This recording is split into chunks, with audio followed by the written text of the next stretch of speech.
जोहार दोस्तों, स्वागत है आपका झारखंड न्यूज नेटवर्क में। आइए देखते हैं आज की तमाम बड़ी खबरों को।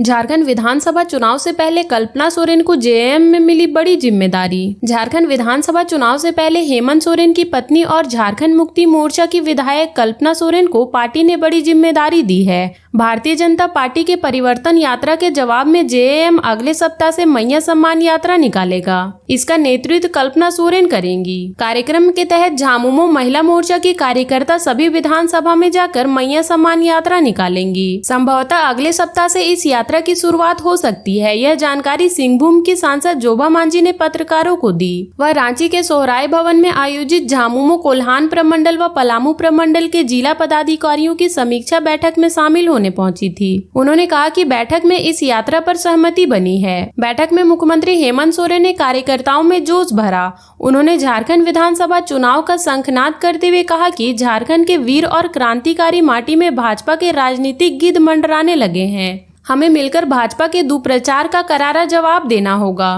भाजपा के झूठ, फरेब और समाज को तोड़ने वाले षड्यंत्र को मुंहतोड़ जवाब देना होगा। हेमंत सोरेन ने कहा कि इन्हें याद दिलाना है कि जब जब झारखंड को झुकाने का प्रयास किया गया है तब तब अपने वीर पुरखों की शहादत, आदरणीय दिसोम गुरुजी और उनके असंख्य क्रांतिकारी साथियों के संघर्ष से प्रेरणा लेकर झारखंड मुक्ति मोर्चा ने षड्यंत्रकारियों को करारा जवाब दिया है। सीएम ने कहा कि 4.5 वर्ष में अबुआ सरकार ने भाजपा के हर षड्यंत्र का जवाब देते हुए, एजेंसियों से लड़ते हुए हर वर्ग के अनेकों लोक कल्याणकारी योजनाओं से जोड़ा है। अभी सभी से अपील है कि भाजपा के इन षड्यंत्रकारियों को जवाब देने के लिए कमर की पेटी बांध लीजिए, वक्त आ गया है। पार्टी के महासचिव विनोद पांडे ने बताया कि बैठक में पार्टी के कार्यक्रम तय किए जा रहे हैं, राय ली जा रही है। कार्यक्रम का नाम क्या होगा, कहाँ होगा, इस पर राय ली जा रही है। अच्छे सुझाव आए तो जल्द ही राज्य के 24 जिलों और 81 विधानसभा क्षेत्रों में पार्टी का कार्यक्रम शुरू होगा।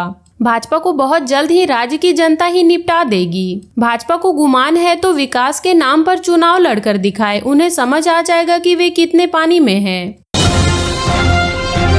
किसानों को एमएसपी पर मिलेगा बोनस, हेमंत सोरेन सरकार इतने में करेगी धान की खरीद। झारखंड विधानसभा चुनाव से पहले हेमंत सोरेन सरकार ने सौगातों की बारिश कर दी है। सरकारी कर्मचारियों को महंगाई भत्ता, पेंशनर्स को महंगाई राहत, जल सहिया को मोबाइल फोन तो किसानों को धान बेचने पर बोनस देने की घोषणा की है। मुख्यमंत्री हेमंत सोरेन की अध्यक्षता में हुई कैबिनेट की बैठक में किसानों से जुड़ा बड़ा फैसला लिया गया है। बताया गया है कि हर साल खरीफ की फसल सरकार न्यूनतम समर्थक मूल्य पर खरीदती है। इस बार भी धान की खरीद एमएसपी पर की जाएगी। इस बार सरकार ने किसानों को एमएसपी पर बोनस देने का भी फैसला किया है। झारखंड सरकार की कैबिनेट सचिव वंदना दादेल ने बताया कि हेमंत सोरेन की अध्यक्षता में कैबिनेट ने किसानों को प्रति क्विंटल 100 रुपए बोनस देने का प्रस्ताव को मंजूरी दी है। झारखंड कैबिनेट के इस फैसले से राज्य सरकार के खजाने पर 60 करोड़ रुपए का बोझ पड़ेगा। कैबिनेट के खरीफ किसानों को भारत सरकार द्वारा निर्धारित न्यूनतम समर्थक मूल्य के अतिरिक्त 100 रुपए प्रति क्विंटल बोनस देने का प्रस्ताव को शुक्रवार को मंजूरी दी।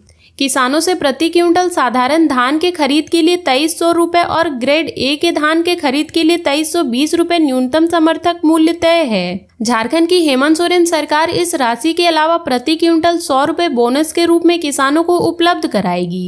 राज्य सरकार ने किसानों से कुल 6 लाख मीट्रिक टन धान खरीद का लक्ष्य निर्धारित किया है। किसानों को बोनस देने पर राज्य सरकार 60 करोड़ रुपए खर्च करेगी। झारखंड के किसानों को प्रति क्विंटल साधारण धान के लिए 2400 रुपए और ग्रेड ए के धान के लिए 2420 रुपए मिलेंगे। खरीफ वर्ष 2023-24 में झारखंड सरकार ने किसानों को 117 रुपए बोनस दिया था। तब सरकार ने 2300 रुपए प्रति क्विंटल की दर से धान की खरीद की थी। पिछले साल सरकार ने राइस मिलर्स को प्रति क्विंटल 60 रुपए के दर से इंसेंटिव का भुगतान करने की स्वीकृति प्रदान की थी। तब भी सरकार ने 6 लाख मीट्रिक टन धान की खरीद का लक्ष्य रखा था।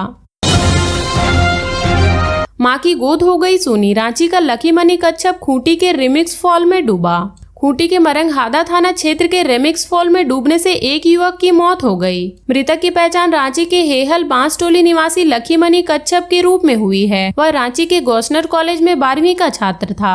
लकी मनी अपने पिता का इकलौता संतान था। जानकारी के अनुसार लकी मनी गुरुवार को अपने 4 दोस्तों के साथ रिमिक्स फॉल घूमने आया था। इसी क्रम में वह नदी में नहाने के लिए चला गया। नहाने के दौरान उसका पैर फिसल गया, जिससे वह गहरे पानी में चला गया और डूबने लगा। उसे डूबता देख दोस्तों ने उसे बचाने की कोशिश की, लेकिन उसे बचा नहीं सके। घटना की जानकारी मिलने के बाद मरंगहादा पुलिस मौके पर पहुंची और स्थानीय लोगों की सहायता से शव को नदी से बाहर निकाला। पुलिस ने शव का पोस्टमार्टम कराकर शुक्रवार को परिजनों को सौंप दिया।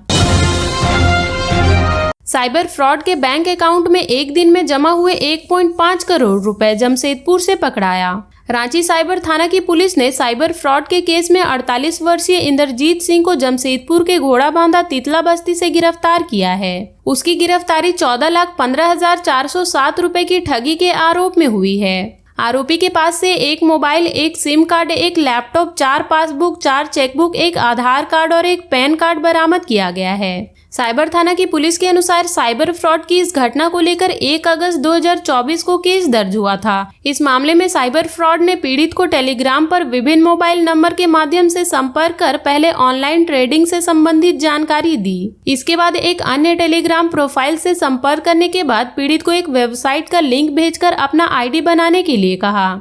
इसके बाद ट्रेडिंग के एवज में अधिक मुनाफा का झांसा देकर उक्त रकम विभिन्न अकाउंट में डालने के लिए कहा। शुरुआत में साइबर फ्रॉड में पीड़ित को विश्वास दिलाने के लिए उसके खाते में कुछ पैसे डाले, बाद में पैसा डालना बंद कर दिया। इसके बाद पीड़ित को साइबर ठगी का एहसास हुआ। केस में आरोपी के नाम पर बैंक के अकाउंट में एक दिन में 1.5 करोड़ रुपए क्रेडिट हुआ। सीआईडी ने जब भारत सरकार द्वारा संचालित national cyber crime reporter portal के जरिए उसके अकाउंट के बारे में जानकारी हासिल की, तब पता चला कि उक्त अकाउंट नंबर के जरिए हरियाणा, महाराष्ट्र, पंजाब, राजस्थान, तमिलनाडु, उत्तर प्रदेश, दिल्ली, केरल और कर्नाटक में साइबर ठगी की जा चुकी है। इस अकाउंट नंबर के जरिए साइबर फ्रॉड के संबंधित 27 शिकायतें दर्ज हैं।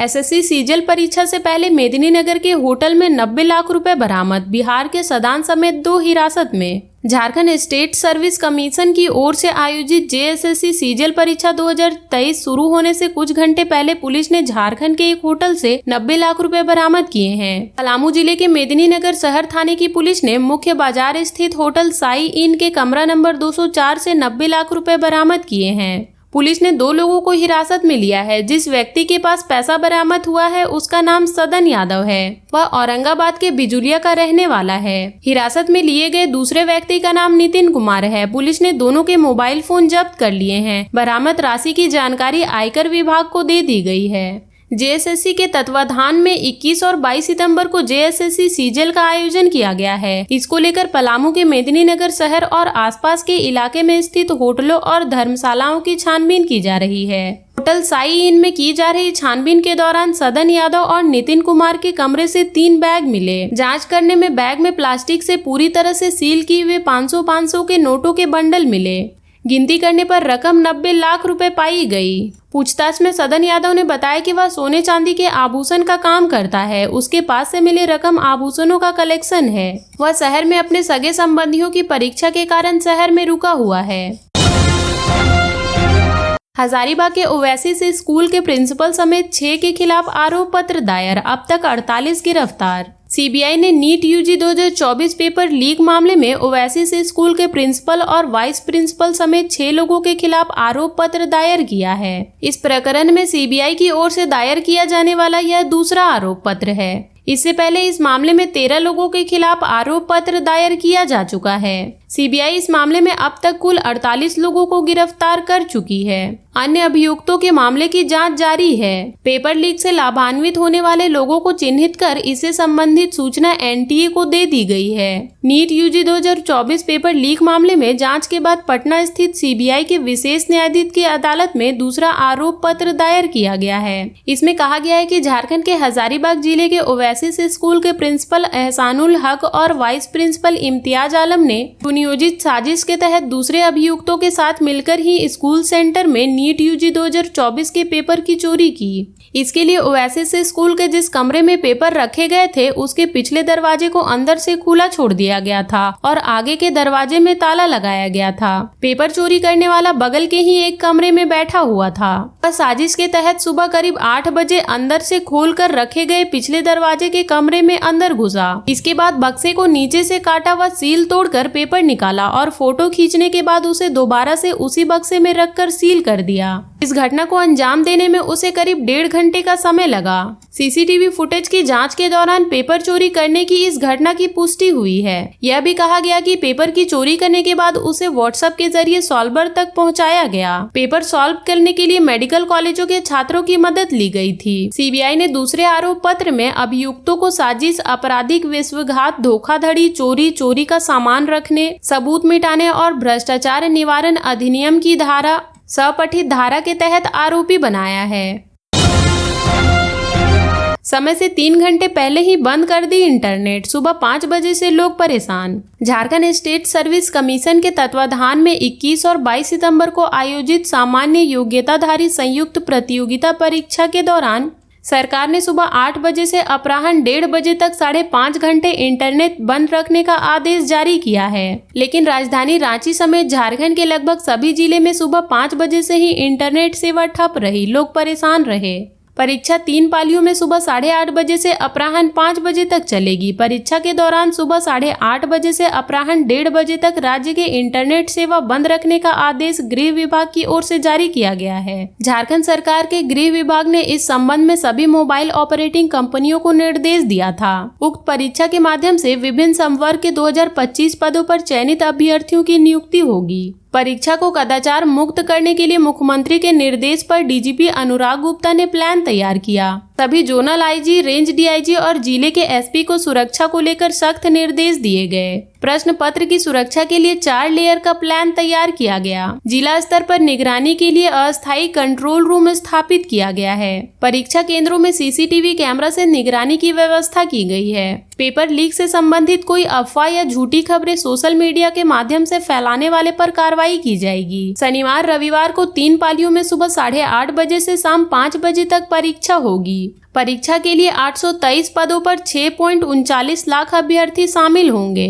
परीक्षा के माध्यम से विभिन्न संवर्ग के 225 पदों पर अभ्यर्थियों की नियुक्ति होगी। परीक्षा कदाचार मुक्त कराने के लिए डीजीपी ने तैयार किया प्लान। सभी जोनल आईजी, रेंज डीआईजी और जिला के एसपी को दिया गया टास्क। सभी जिला के होटलों, लॉज और गेस्ट हाउस की पुलिस ने शुरू की जाँच।